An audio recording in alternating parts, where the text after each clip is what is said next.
ভাইজান প্রশ্ন করেছেন বয়স 18, এখন কি করণীয়? তার মেয়েদের প্রতি খুব আকর্ষণ। বাবা মাকে গিয়ে বলেন মা বিয়ে করতে চাই।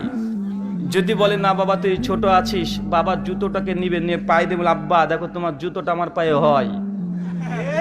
মানে বুঝাবেন আপনি এইভাবে যে বাবা তোমার জুতো আমার পায়ে হয়, মানে আমি এখন বাবা হতে পারি। বাবার জামা কাপড় যা আছে সব গায়ে ঢোকাবেন আর হাঁটতে হাঁটতে যাবেন, আব্বা দেখো তোমার জামা কাপড় আমার গায়ে হয়। মানে আপনি বারবার আলামত দিচ্ছেন যে আমি এখন বাপ হতে পারি।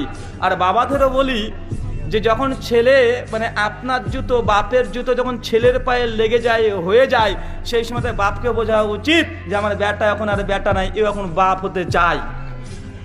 আর মেয়েদের যদি এমনটা মনে হয় যে তার বয়স হয়ে গেছে, বিয়ে করতে চায় কিন্তু বলতে পারে না, লজ্জা লাগে বা দিচ্ছে না বাড়ি থেকে, তো তুমি এক কাজ করো, তোমার মায়ের শাড়িটা পরবে, মা যেন বউ সাজবে, সাজা পরে মাকে গেলে মা দেখো আমাকে বউ লাগছে, কেমন লাগছে, এই কথা বললেই বুঝতে পারবেন।